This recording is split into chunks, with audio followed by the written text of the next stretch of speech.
시청자 여러분 안녕하십니까? 2월 2일 금요일 굿모닝 YTN 1부 시작합니다. 먼저 주요 뉴스 보고 오겠습니다. 지난달 27일부터 50인 미만 사업장까지 확대 적용된 중대재해처벌법 시행 유예를 둘러싼 여야의 협상이 결국 불발됐습니다. 여당이 법 적용을 2년 유예하되 산업안전보건청을 2년 뒤에 출범시키자는 절충안을 내는데 더불어민주당은 의원총회 끝에 이를 거부했습니다. 여야가 도심을 가로지르는 철로를 지하로 내리고 지상부지를 개발하는 철도 지하화 공약을 앞다퉈 내놓고 있습니다. 표심을 겨냥한 공약인데 수십조 원에 달하는 재원 마련 방안을 두곤 여야 모두 뚜렷한 대책을 내놓지 않았습니다. 서현역 흉기 난동 사건으로 14명을 죽거나 다치게 한 최원종이 1심에서 무기징역을 선고받았습니다. 최원종은 심신미약 상태라는 정신감정 결과를 근거로 가명을 주장했지만 재판부는 이를 받아들이지 않았습니다. 가전제품 전문 유통업체 롯데하이마트가 협력업체에서 파견 나온 사원을 마치 자신들 소속 직원처럼 일을 시키고 있는 걸로 드러났습니다. 현행법을 위반한 건데 3년 전에 똑같은 일로 공정거래위원회 과징금 처분을 받고도 달라진 게 없다는 지적이 나오고 있습니다. 단독 보도합니다.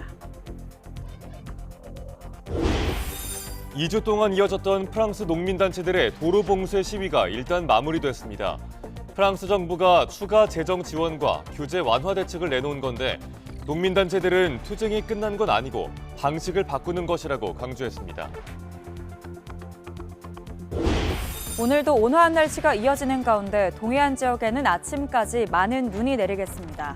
내륙은 대체로 맑겠지만 잔류 미세먼지가 축적되면서 서쪽 지방을 중심으로 공기가 탁한 곳이 많겠습니다.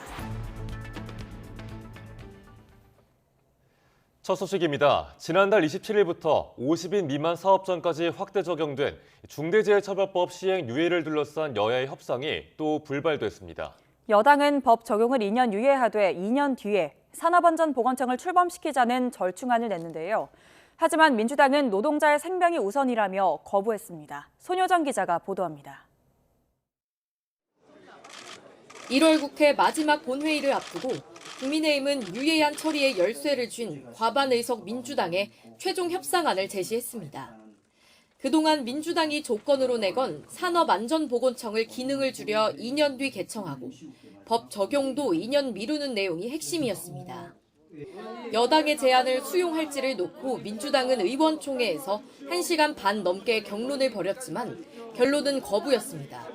산업안전보건청 설치와 법 적용 유예는 별개라며 중대재해처벌법을 그대로 확대 시행하기로 한 겁니다. 더불어민주당은 산업 현장에서 노동자의 생명과 안전이 더 우선한다는 기본 가치에 충실하기로 했습니다. 그래서 정부 여당의 제안을 거부하기로 했습니다. 의총 전 노동자 사망사고 유족들이 중대재해법 유예에 거세게 반대하고 막아주세요! 막아주세요!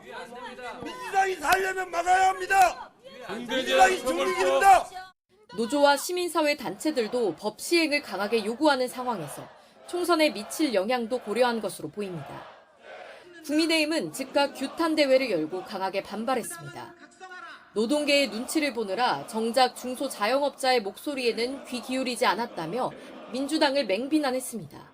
이 800만 근로자와 83만 중소기업 또 영세 자영업자들의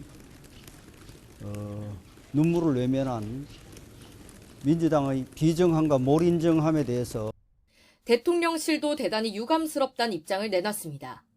중소기업과 영세 소상공인의 절박한 사정을 고려해 유예를 촉구했는데 민주당이 끝내 외면했다면서 끝까지 국회 논의를 지켜보겠다고 했습니다. 50인 미만 사업장에 대한 법 적용이 계속되는 가운데 당분간 여야는 협상 결렬의 책임을 서로에게 돌릴 것으로 보입니다.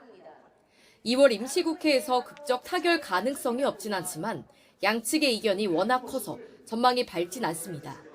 YTN 손효정입니다. 50인 미만 사업장에 대한 중대재해처벌법 유예 법안 처리가 무산되자 중소기업계와 경제단체가 유감을 나타냈습니다. 중소기업 중앙회와 소상공인 연합회 등 17개 단체는 이번 법안 처리 무산으로 83만 개 넘는 영세 중소기업과 소상공인들이 범법자가 될 위기에 놓였다고 우려했습니다. 그러면서 이번 달 임시국회에서 법안이 다시 논의돼 처리되기를 바란다고 덧붙였습니다. 여야가 최근 도심을 가로지르는 철로를 지하로 내리고 지상부지를 개발하는 이른바 철도 지하화 공약을 앞다퉈 내놓고 있습니다. 총선을 앞두고 표심을 겨냥한 거란 해석이 나오는데 정작 재원 마련 방안에는 물음표가 달렸습니다. 김다겸 기자입니다. 민주당 이재명 대표가 서울 신도림역에서 철도 지하화를 약속한 건 국민의힘이 비슷한 정책을 공약한 지 불과 하루 만이었습니다. 한동훈 비대위원장처럼 이 대표도 직접 현장을 찾았습니다. 철도 때문에 사실 제일 문제가 편의성은 있는데 이게 완전히 이 도심을 갈라버리잖아요. 넘어 달릴 수도 있고. 철로를 지하로 내려 분진과 소음 피해를 줄이고 지상부지에 주거 복합단지 등을 개발해 수익을 내겠다는 구상입니다. 부산, 대전, 호남 등 광역철도망과 GTX 예정 구간 등 지하화 범위도 전국으로 넓혔는데 여당 공약과 크게 다르지 않습니다. 개발 이슈를 띄워 총선 표심을 자극한 걸로 보이는데 문제는 수십조 원에 달하는 재원 조달 방안입니다. 여야 모두 장밋빛 청사진을 제시하며 민간 자본으로 충분하다는 입장인데 그 자체에서도 사업 기회가 많이 생기지 않겠습니까? 거기에 주택이 생길 수 있고 공원이 생길 수 있고 상가가 생길 수 있지 않겠어요? 그럼 그 부분을 민자로 해결할 수 있는 부분이 대부분이라고 생각합니다. 80조 원 내외의 사업비가 소요될 것으로 그렇게 추산을 합니다. 별도 예산 투자는 저희들이 고려치 않고 있습니다. 다시 말씀드리면 민자 유치에 의해서 건설업계 위기설까지 불거진 현재 부동산 시장을 고려하면 민간 투자를 제대로 유치할 수 있을지 의심이 눈길이 적지 않습니다. 상판 부지가 비싸게 매각되고 그 주변 지역의 집가 상승이 후끈해져야 굴러가는 민자 유치가 가능하기 때문에 굉장히 제한적 범위에 될 수밖에 없고 이런 상황에서 국민의힘은 흐지부지 돼가던 수도권 인접 도시들의 서울 편입, 이른바 메가시티론 논의에도 다시 불을 지폈습니다. 제가 이 세 가지 법안을 보여드리겠습니다. 이 세 가지 법안은 김포 그리고 구리, 하남시의 법안을 저희가 이미 법안을 냈습니다. 민주당은 사탕 발림 거짓말이라고 맹비난했지만 수도권 여론 추이를 신경 쓸 수밖에 없습니다.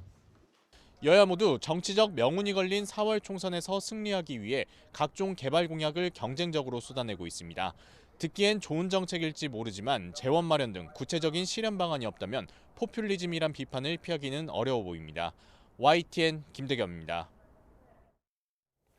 4월 총선을 앞두고 선관위가 인구수 등을 고려해 제시한 선거구 획정 권고안을 여야가 그대로 수용할 수 없다고 통보했습니다. 쟁점 법안을 두고는 연일 신경전을 벌이고 있지만 비례대표 선거제 등 유독 이해관계가 얽혀있는 사안에선 한마음이라는 지적이 나오고 있습니다. 나혜인 기자입니다.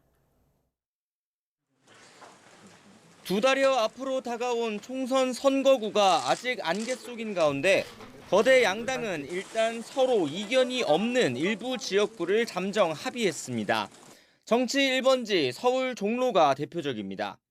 선관위는 인구 감소폭을 고려해 서울 성동구와 합쳐진 중구를 떼어 종로구에 붙이는 안을 제안했지만 현행대로 유지하기로 한 겁니다.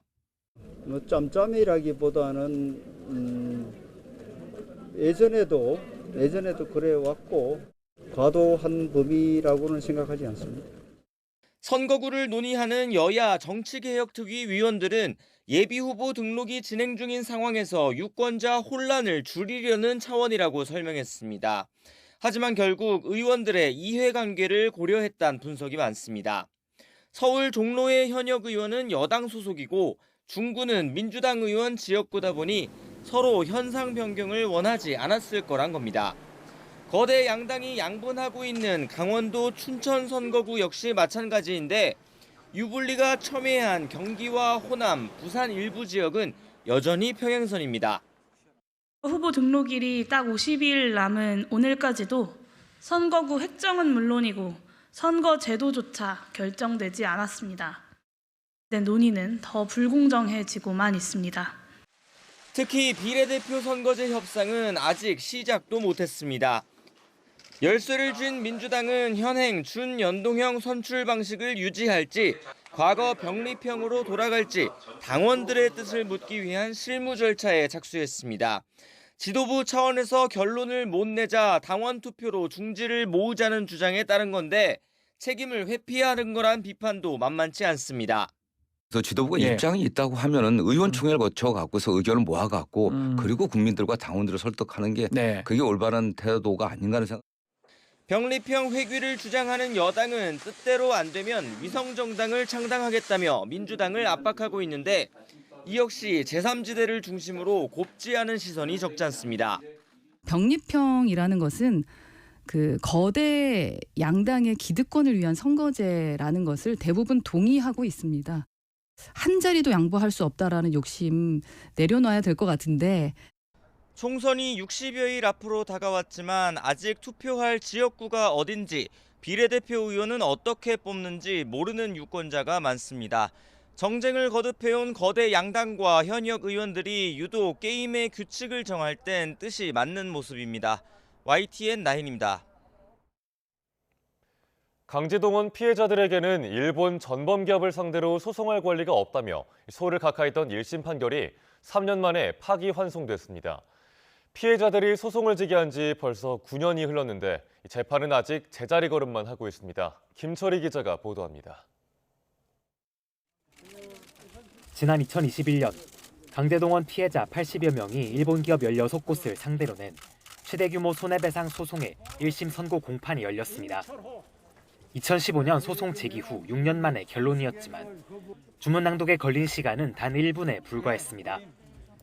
법원은 피해자들에게 소송을 제기할 자격 자체가 없다며 소를 각하했습니다. 당시 재판부는 과거 한일 청구권 협정으로 개인의 손해배상 청구권이 사라진 건 아니라면서도 대한민국 국민이 일본을 상대로 소송을 통해 청구권을 행사하는 건 제한된다고 판단했습니다. 또 강제동원 배상 문제로 일본과 관계가 나빠지면 한미 동맹까지 훼손할 수 있다고 밝히기도 했습니다. 이 판결은 2018년 대법원 전원 합의체 판결에 정면으로 배치돼 거센 비난을 받았습니다.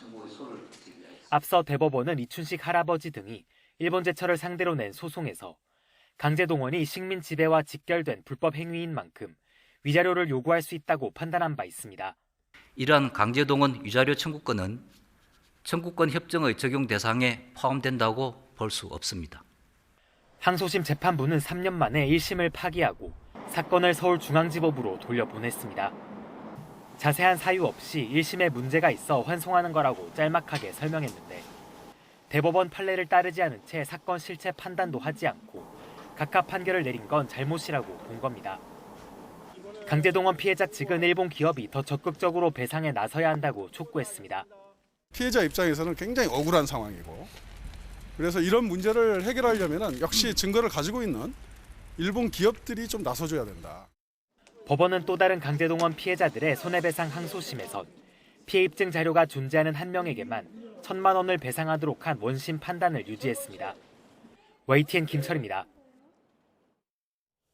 지난 2021년 더불어민주당 전당대회 돈봉투 살포 사건을 수사하는 검찰이 수수자로 의심되는 민주당 의원들에게 출석을 요구했지만 응하지 않아 조사가 늦어지고 있다며 협조를 당부했습니다. 서울중앙지방검찰청 관계자는 어제 최근 일부 의원들에게 소환 조사를 요청했지만 원활하게 진행되지 않고 있다고 말했습니다. 이어 국민의 대표인 의원으로서 의혹의 전모가 빠르게 밝혀질 수 있게 수사에 협조해달라고 강조했습니다.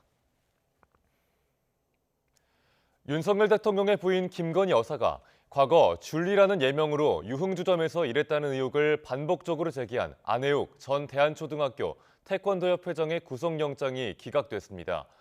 서울중앙지방법원은 어제 정보통신법상 명예훼손 혐의를 받는 안 씨에 대해 주거가 일정하고 동영상 파일 등 진술과 관련한 물적 증거가 확보돼 증거인멸이나 도망 우려가 있다고 보기 어렵다며 구속영장을 기각했습니다. 무차별 흉기난 등으로 14명의 사상자를 낸 최원종이 1심에서 무기징역을 선고받았습니다. 수원지방법원 성남지원은 어제 오후 살인 등의 혐의로 재판에 넘겨진 최원종에게 무기징역을 선고했습니다. 최 씨는 지난해 8월 경기 성남시 수인분당선 서현역 근처에서 차량을 몰고 인도로 돌진해 5명을 들이받은 뒤 차에서 내려 백화점에 들어가 시민 9명에게 마구 흉기를 휘두른 혐의로 구속 기소되었습니다. 경북 문경 육가공 제조업체 화재로 순직한 두 젊은 소방관을 애도하기 위해서 경북도청장으로 장례가 치러집니다. 경북도는 고인들의 마지막 근무지였던 문경시 문경장례식장에 빈소를 마련하고 장례를 치르고 있습니다.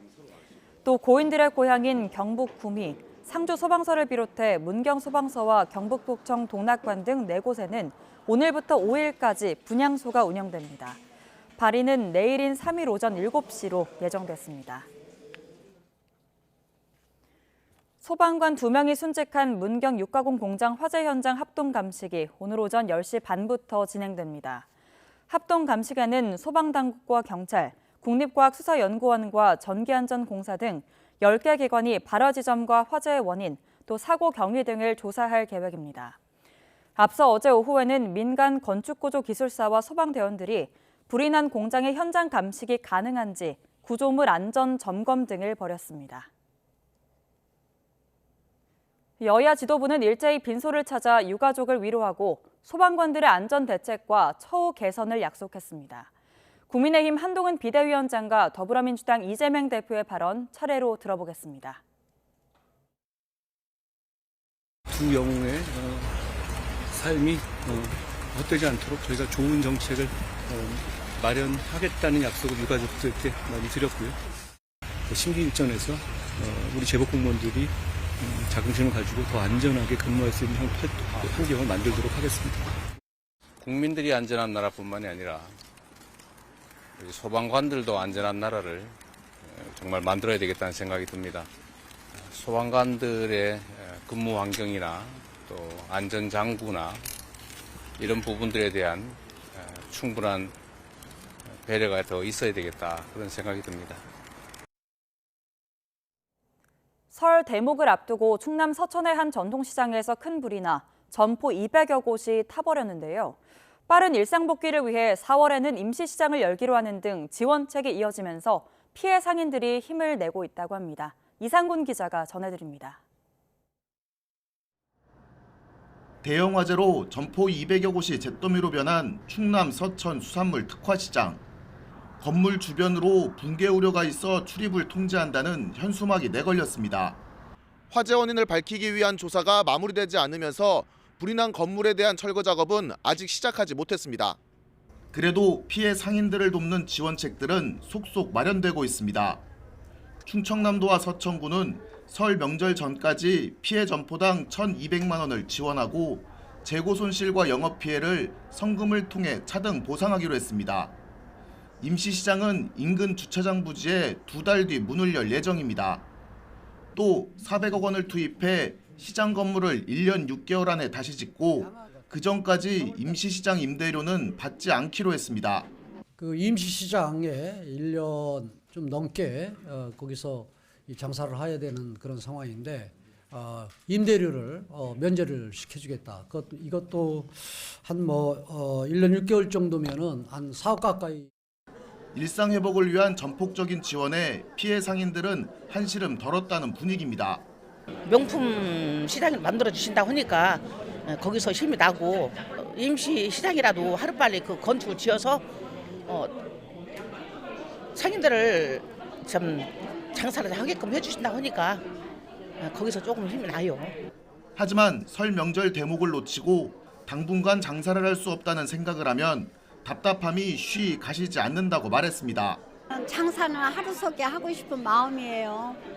마음 같으면 조그마한 밖에 나가서 그냥 조그마한 조업판 하나 차려놓고 명태포래도 뜨고 싶고 명절이니까 제사 음식도 팔고 싶고 그래요. 시장 운영 정상화까지 아직 넘어야 할 산이 많지만 상인들은 조금씩 충격에서 벗어나 재기 의지를 다지고 있습니다. 임시시장 갔다가 본시장으로 재건이 되면 또 오는 과정에서 비용 이론 자체가 좀 부담은 되는데 도하고 군하고 협의하에 원만하게 잘 해결나가겠습니다. 이런 가운데 수산물동 화재로 전기와 가스 공급이 끊겨 영업을 중단했던 농산물동과 먹거리동은 긴급 공사를 통해 오는 5일 다시 문을 열기로 했습니다. YTN 이상곤입니다.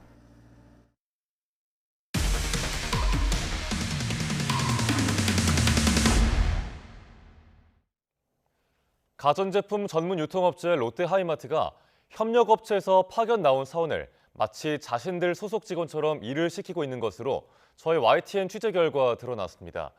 3년 전에 똑같은 일로 공정거래위원회 과징금 처분을 받고도 달라지지 않은 겁니다. 임혜진 기자가 단독 취재했습니다.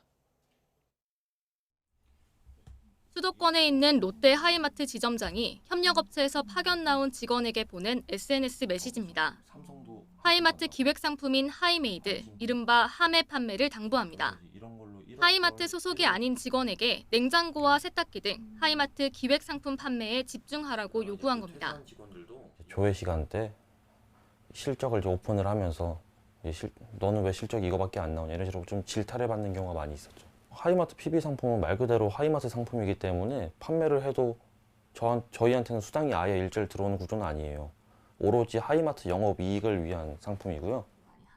특정 고객이 제품을 구매하도록 설득하라며 사실상 지시하고 보고까지 받았는데 쉬는 날, 일하는 날 구분도 없었습니다. 이런 지시가 의왕과 안양, 화성을 포함해 경기 지역 지점 곳곳에 만연하다는 증언을 YTN 취재진이 확보했습니다. 저희는 파견 업체죠. 근데 바꾸라는 얘기를 정말 많이 하고요. 너희 장사하는 애들이 이렇게 빨간 날 때마다 쉬어도 되겠냐 이런 식으로. 파견 사원들은 삼성이나 LG 같은 전자제품 제조사 협력업체 소속입니다. 하이마트와 엄연히 다른 회사지만 같은 공간에서 일하다 보니 마치 소속 직원처럼 업무를 맡게 된 겁니다. 현행법에도 대규모 유통업자는 부득이 납품업체 인력을 파견받더라도 다른 업체 상품은 판매할 수 없도록 하고 있습니다. 하이마트에서 나오는 PB 제품 판매를 해야 된다. 하이마트 실적을 채워야 되는 제품들을 판매를 못했을 때 그거에 대한 압박이 있었고, 하이마트는 이미 지난 2020년 비슷한 문제로 공정위 제재를 받았습니다. 당시 공정위는 부당한 지시를 포함한 갑질에 과징금 10억 원을 부과했습니다. 하이마트는 공정위 처분이 부당하다며 행정소송을 제기했지만 법원은 공정위의 손을 들어줬습니다. 그런데도 파견 사원들 처우는 별반 달라지지 않았습니다. 제가 윤리경영에다가 저희 부장을 신고를 했었어요. 정직원한테 아무래도 불이익을 주는 건 결국에는 그거밖에 윤리경영밖에 없으니까 그런 부분에 대해서 얘기를 하려고 해도 전혀 조치가 이루어지진 않죠.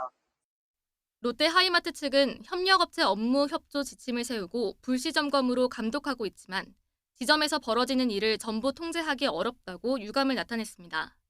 그러면서 현황 파악 뒤 엄중한 인사 조치와 함께 재발 방지에 주의를 기울이겠다는 입장입니다. 이런 가운데 공정위는 시정명령에도 조치가 충분히 이뤄지지 않았다는 의심이 들 경우 직권조사에 착수해 보다 강한 제재를 내릴 수 있다고 설명했습니다. YTN 임혜진입니다. 미국 연방준비제도가 4차례 연속 정책금리를 동결하고 3월 금리 인하 가능성을 일축한 가운데 이창용 한국은행 총재는 우리의 금리 인하 속도가 더 늦어질 가능성이 크다고 밝혔습니다. 이 총재는 주요국 통화정책과 물가, 금융 안정 등 데이터를 확인하며 운용하되 긴축 기조를 충분히 장기간 지속할 필요가 있다고 설명했습니다. 또 지정학적 리스크 장기화에 따른 물가 불확실성이 크고 한국의 생활 물가 오름세가 높다면서 미국과 유럽이 더 빨리 내린다고 해서 우리나라가 더 빨리 내리는 상황은 아니라고 덧붙였습니다. 물가가 높다 보니 정기적으로 내야 하는 보험료 부담도 만만치 않죠.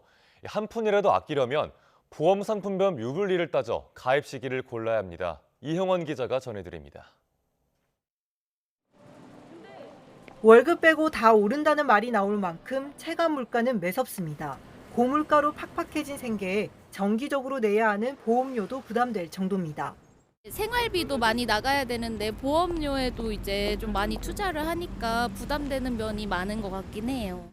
이런 보험료를 한 푼이라도 아끼려면 앞으로 가입 시점에 따른 유불리를 따져봐야 합니다. 보험사들이 보험료 책정에 참고하는 경험 생명표가 5년 만에 개정됐기 때문입니다.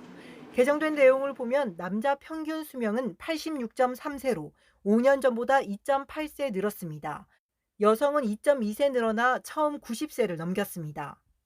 사망률의 감소는 사망을 보장하는 보험료는 낮아지지만 연금처럼 생존을 보장하는 연금 보험료는 높아진다고 볼 수 있습니다.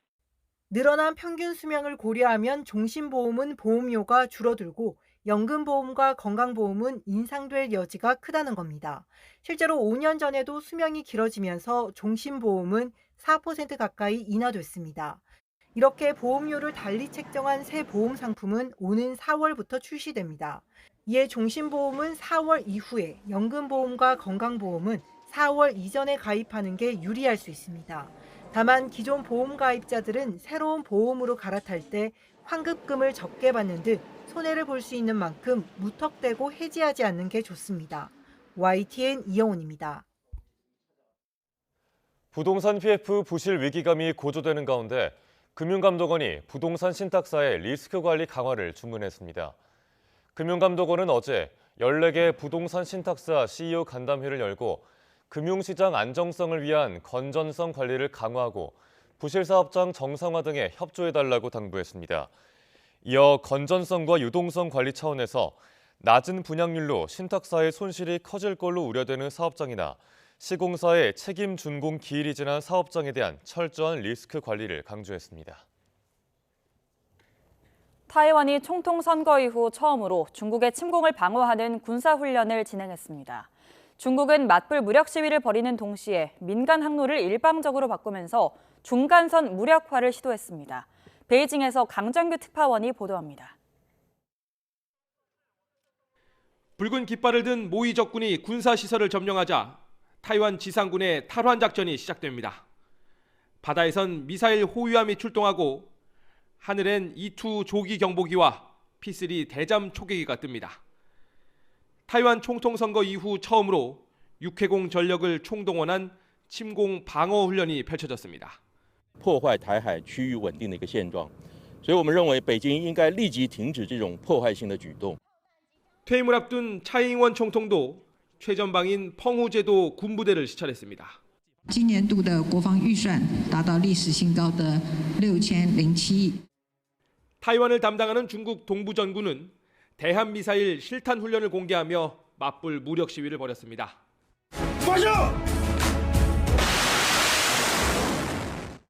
또 젠10 전투기와 윈8 초계기 등 22대를 타이완 해협에 보냈고 이 중 절반이 중간선을 넘었습니다. 중국 민항구까지 나서 중간선에서 불과 8km 떨어진 M503 항로의 비행을 일방적으로 허가했습니다.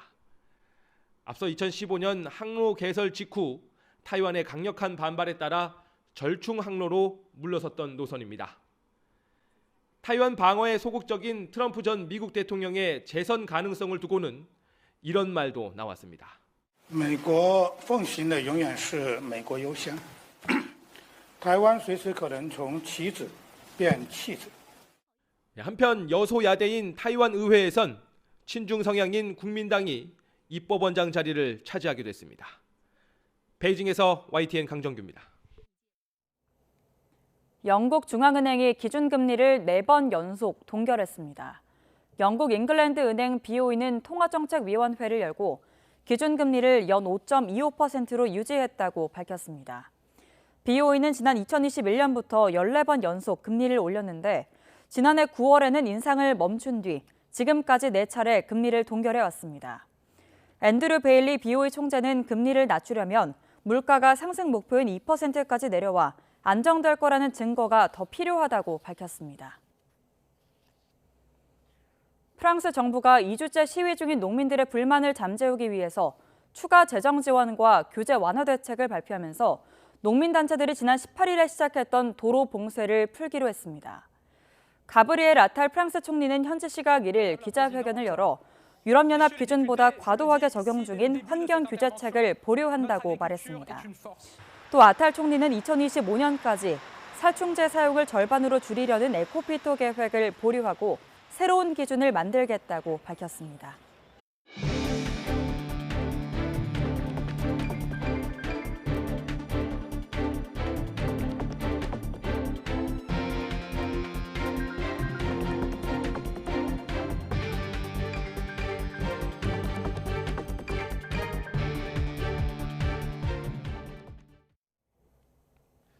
윤석열 대통령은 대다수의 국민이 원하는 의료 개혁이 일부 반대나 저항 때문에 후퇴한다면 국가의 본질적인 역할을 저버리는 것이라고 밝혔습니다. 윤 대통령은 어제 분당 서울대학교 병원에서 생명과 지역을 살리는 의료개혁을 주제로 열린 8번째 민생토론회에서 정부가 추진하는 4대 개혁 패키지 등을 발표하며 지금이 의료개혁을 추진할 골든타임이라고 말했습니다. 이와 함께 고위험 진료 의료진 등에 대한 공정한 보상을 위해 건강보험 적립금 10조 원 이상을 투입하고 건강보험의 지속 가능성을 위협하는 비급여와 실손보험 제도를 확실하게 개혁하겠다고 덧붙였습니다.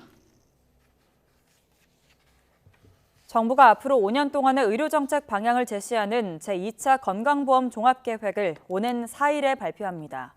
보건복지부는 올해부터 2028년까지 적용할 건보종합계획을 건강보험정책심의위원회에서 확정하고 오는 4일 오후에 발표할 계획입니다. 이번 계획안에는 정부가 발표한 필수의료 정책 패키지를 뒷받침할 10조 원 이상의 재정 지원 방안이 담길 것으로 보입니다. 대한의사협회는 정부가 발표한 필수의료 정책 패키지에 대해 공감한다면서도 의대 정원 확대에 대해서는 반대 입장을 밝혔습니다. 의사협회는 정부가 밝힌 의료인에 대한 법적 부담 완화와 필수 의료에 대한 적정 보상, 그리고 전공의 근무 환경 개선 등의 정책 방향에 공감한다고 밝혔습니다. 반면 의대 정원 확대 정책은 무너져가는 필수 지역 의료를 육성하기 위한 근본적인 대책이 아니라고 선을 그었습니다.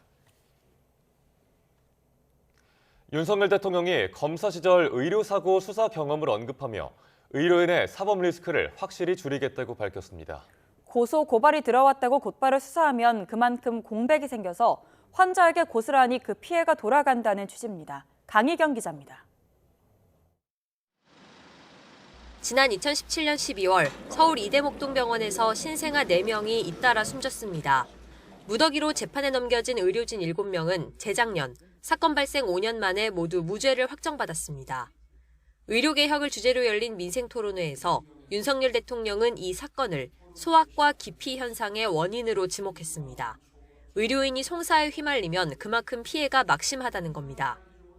신생아 사망 사건으로 엄청난 의료인들이 수사기관에 불려가서 조사를 받고 또 기소도 당하고 보상 체계를 좀 강화해서 월급을 올려주고 수당을 줘도 싫다 이겁니다. 검사 때 의료사고를 수사했던 경험도 소개했습니다. 고도의 전문성이 필요한 사건이라 시간이 많이 들 수밖에 없다며 고소고발이 들어왔다고 해서 바로 수사에 착수하면 환자만 위험에 빠진다고 말했습니다. 윤 대통령은 의료인의 사법 리스크를 확실하게 줄이도록 제도를 전면 개편하겠다고 약속했습니다. 의사는 경찰 조사로 어려움을 겪고 정작 피해자는 제대로 보상도 못 받는 이러한 모순된 일이 반복되고 있습니다. 의사는 소신껏 진료하고 피해자는 두텁게 보상받도록. 검찰은 불필요한 소환 조사를 자제하고 의료 분쟁 조정 제도를 적극 활용하는 등의 대안을 제시했고, 정부는 의료사고 기소를 제한해 형사처벌 부담을 완화하는 의료사고 처리 특례법을 연내 제정하기로 했습니다. 윤 대통령은 의료계 뜨거운 현안인 인력 확보 필요성을 거듭 강조했는데, 정부는 의대 정원 확대 규모를 다음 주쯤 구체적으로 발표할 예정입니다. 윤 대통령은 일부의 반대나 저항으로 의료개혁을 이루지 못하면 국가의 역할을 하지 못하는 거라고 강조했습니다. 의료계 반대에도 의대 정원을 반드시 늘리겠다는 뜻으로 풀이되는데, 동시에 의료사고 부담을 줄여주겠다고 약속하며 당근과 채찍을 동시에 제시한 거란 분석이 나옵니다. YTN 강희경입니다. 오는 4월에 치러지는 22대 총선 개표 과정에는 사람이 하나하나 투표지를 확인하는 과정이 추가됩니다. 선거 때마다 반복된 부정선거 논란을 차단하기 위해서인데요. 사전투표한 보관 장소를 실시간으로 비추는 CCTV 화면도 이번부터 공개될 예정입니다. 임성재 기자가 보도합니다. 총선을 2달여 앞두고 중앙선관위가 마련한 개표 시연 현장. 가상의 유권자가 투표한 용지가 분류기를 거쳐 후보자별로 일사불란하게 나뉩니다. 작업이 끝나자 이번엔 개표원들이 용지를 한 장 한 장 넘기며 오류 여부를 살핍니다. 아무런 이상이 없다는 게 확인되고 나서야 득표수가 집계됩니다. 부정선거 논란을 차단하기 위해 선관위가 이번 총선에 도입한 수검표 절차입니다. 기존엔 전자개표기, 즉 분류기를 통해 후보자의 표를 나눈 뒤 곧바로 심사개수기에서 몇 표가 나왔는지 계산했습니다. 그런데 이번 선거부턴 두 과정 사이에 개표원이 직접 투표용지를 확인하는 단계가 추가된 겁니다.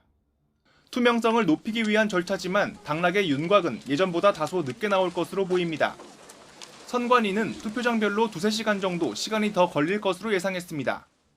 수검표 추가에 따른 개표 시간은 선거인 규모 등 개표소 환경에 따라 다소 차이가 있을 수 있지만 대략 2-3시간 정도 늦춰질 것으로 예상합니다. 제3지대 정당의 합종 연횡 결과와 위성정당 여부 등도 변수가 될 수 있습니다. 비례대표의 경우 정당이 난립해 투표지가 너무 길어지면 분류기를 쓰지 못하고 수검표에만 의지해야 합니다. 올해 신형 투표지 분류기로는 34개 정당까지만 분류할 수 있기 때문에 34개를 초과하는 그 비례대표 정당이 나오는 경우에는 투표지 분류를 사용하지 못하고 전량 수개표를 하게 됩니다. 사전투표 용지에 있던 QR코드도 막대 모양 바코드로 바뀝니다. 일련 번호 바코드를 막대 모양 기호로 명시한 선거법 규정에 따른 겁니다. 선관위는 사전투표함과 우편투표함의 보관 장소도 CCTV를 통해 24시간 공개하기로 했습니다. YTN 임성재입니다. 이번 4월 총선을 앞두고 중앙선거관리위원회가 설 명절 전후로 공직선거법 위반 행위 예방과 단속 활동을 강화하기로 했습니다. 선관위는 입후보 예정자 등이 명절 인사 명목으로 금품을 제공하거나 방문의 지지를 호소하는 등 법 위반 행위가 발생하면 고발 등 엄중히 조치하겠다고 밝혔습니다. 또 선관위는 명절 연휴 위법 행위를 발견한 경우 전화 1390번으로 신고해달라고 당부했는데 위법 행위를 신고한 사람에게는 최대 5억 원의 포상금이 지급됩니다. YTN은 6년 전 지역에 있는 대학교에서 발생한 다소 민감한 사건을 다시 살펴보려 합니다. 신입생 동기 간의 성추행으로 알려진 사건입니다.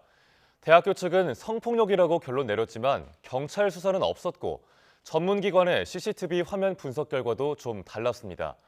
당시에 도망치듯 입대해야 했던 남학생은 논란이 이어지며 최근 무기 정학을 당했습니다. 먼저 홍성욱 기자입니다. 25살 박모 씨, 지난 2018년 대학 신입생이던 당시 성폭력 가해자로 낙인 찍혔습니다. 상황은 이렇습니다. 오전 9시 술에 취한 박 씨가 대학 건물 복도에서 동기 여학생의 목을 감싸는 이른바 헤드록 상태로 화장실로 끌고 갔고 다른 사람에게 도움을 요청하는 피해자를 협박했다는 겁니다. 전날 개강총회에서 시작된 술자리가 새벽까지 이어졌던 상황. 술에 취해 상황이 전혀 기억나지 않은 박 씨는 반박하지 못했고 대학 측은 성폭력으로 결론 내렸습니다. 2분 16초 길이 당시 CCTV 영상을 살펴봤습니다. 오전 9시 학생들이 오가는 복도 우측 통로에서 여학생이 박 씨를 끌고 나옵니다. 통로를 들어갔다 나오기를 반복하더니 장난치듯 실랑이를 벌입니다. 박 씨가 다시 화장실과 계단이 있는 통로 쪽으로 들어가려 하자 여학생이 말리고 이 과정에서 여학생 얼굴을 손으로 밀치더니 팔을 붙잡아 통로 안쪽으로 끌고 들어갑니다. 40초 뒤 두 학생은 통로 밖으로 나왔고 이후 집에 가고 싶다는 박 씨를 여학생이 직접 택시에 태워 보냈습니다. 그런데 닷새 뒤 대학에 신고가 접수됐습니다. 여학생이 신고자였는데 당시 박 씨가 통로 안쪽 남자 화장실로 자신을 끌고 가 성적 수치심과 공포를 느꼈다는 겁니다.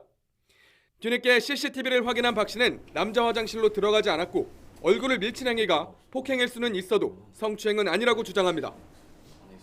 어떤 부분이 성추행인지 대답을 안 해주시니까 이제 궁금한 거죠. 뭐 때문에 이렇게까지 된 건지, 어떤 걸 성추행이라고 말하는 건지. 법영상 분석연구소 감정 결과는 어떨까? 여학생은 7회, 남학생은 2회 신체 접촉을 하고 있다고 설명했습니다. 두 인물이 한정된 공간에서 9회 이상 밀고 당기는 등의 행위가 식별돼 일반적인 강제추행 행동 패턴이기보다는 통상적인 실랑이에 가깝다고 판단했습니다. 대학 측은 당시 사건을 경찰에 수사 의뢰하지 않았습니다.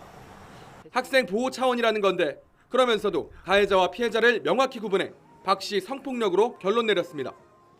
사건을 조사한 담당 교수에게 성추행 판단 이유를 물었지만 답변을 피했습니다.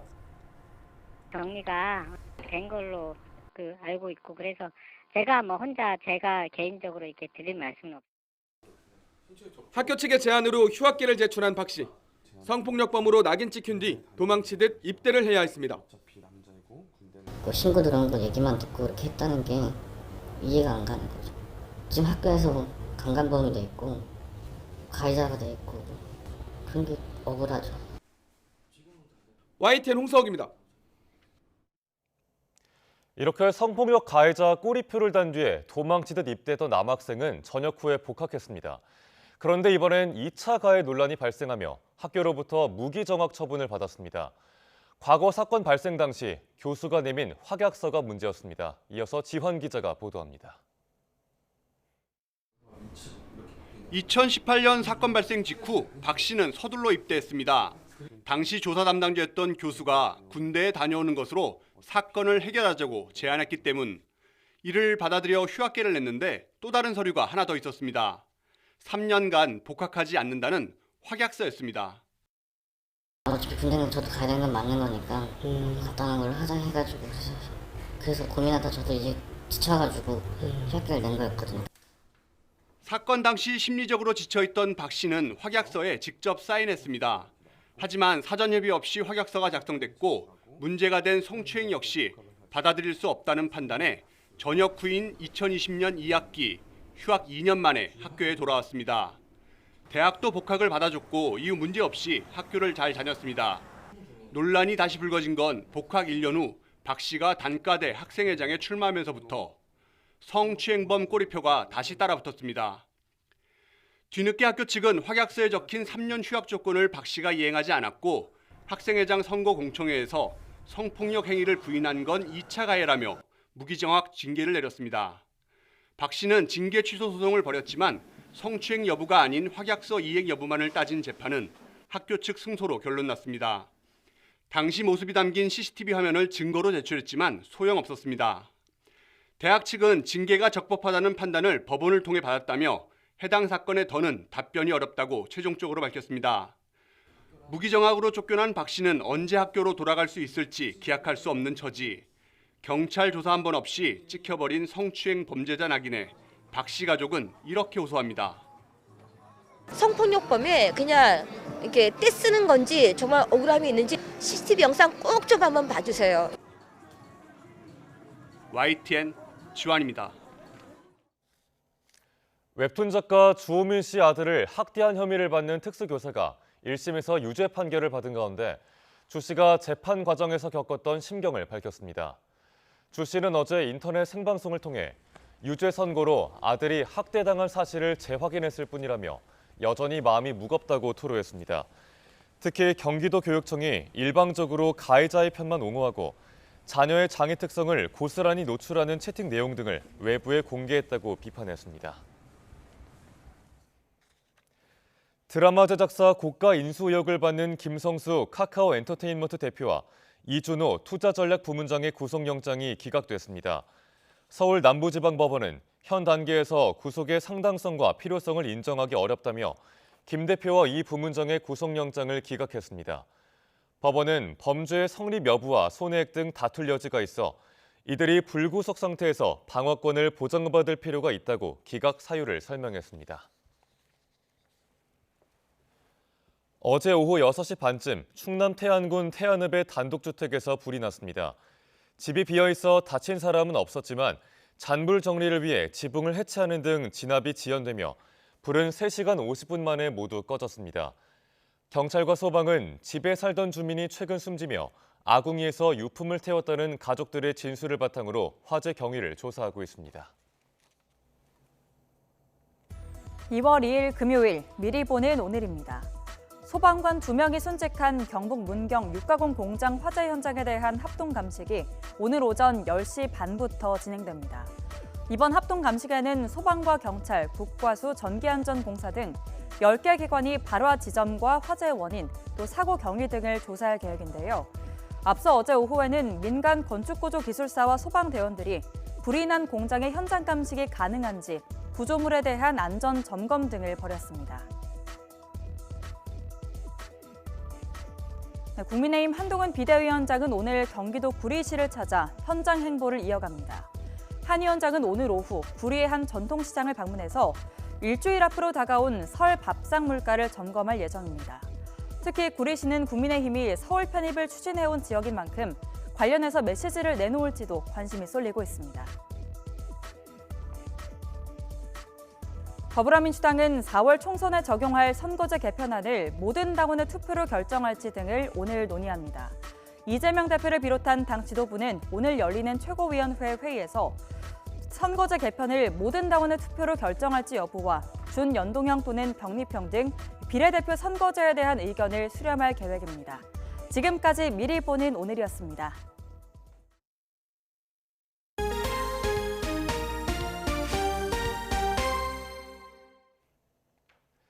페이스북과 인스타그램을 운영하는 메타의 CEO 마크 저커버그가 미국 상원 청문회에 출석했습니다. 소셜미디어의 유해 콘텐츠로부터 미성년자를 보호하기 위한 자리였는데 저커버그는 가족을 잃은 가족들에게 머리 숙여 사과했습니다. 기정훈 기자가 보도합니다. 미성원 법사위 청문회는 피해자와 피해자 가족들의 증언 영상으로 시작했습니다. My son Riley died from suicide after being sexually exploited on Facebook.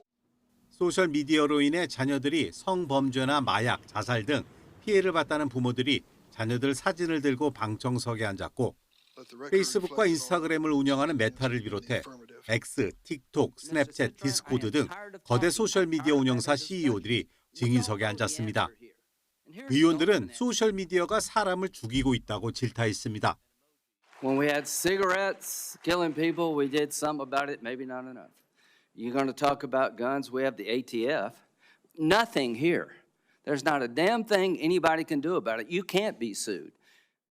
특히 세계 20억 명이 사용하는 페이스북과 인스타그램의 모기업 메타의 CEO 마크 저커버그가 집중 포화 대상이 됐습니다. 37% of teenage girls between 13 and 15 were exposed to unwanted nudity in a week on Instagram. You knew about it. Who did you fire? 쩔쩔매던 저커버그는 갑자기 일어나더니 뒤로 돌아 방청석의 부모들에게 사과했습니다. I'm sorry for everything that you all terrible. No one should have to go through the things that your families have suffered. 에반스 피겔 스냅 CEO도 미성년자가 스냅챗에서 마약을 산 뒤 사망한 사례에 대해 비극을 막지 못해 죄송하다고 사과했습니다.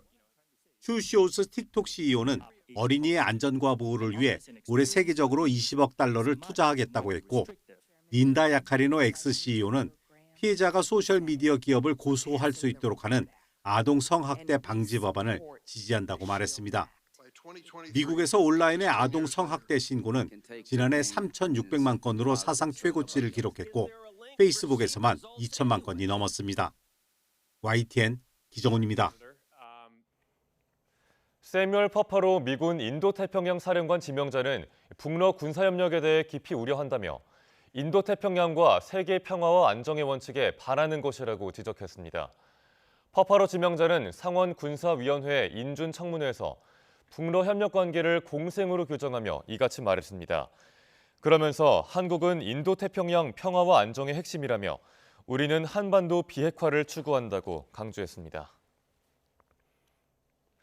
북한 대표단이 오는 13일 러시아 하원을 방문할 수 있으며 하원은 다음 달 답방할 예정이라고 카즈베크 타에사예프 러시아 하원 의원이 밝혔습니다. 러시아 공산당 소속 타에사예프 의원은 현지 리아 노보스티 통신에 북한 대표단은 13일 하원을 방문할 예정이고 우리는 3월에 그들에게 갈 것이라고 말했습니다. 최근 테슬라의 최고 경영자 일론 머스크가 인간의 뇌에 컴퓨터 칩을 이식하는 임상을 시작했다고 밝혔는데요. 이런 가운데 중국에서도 유사한 연구가 진행되고 있습니다. 중국 연구진은 사지 마비 환자에게 획기적인 진전이 있었다고 밝혔습니다. 서봉국 기자가 보도합니다.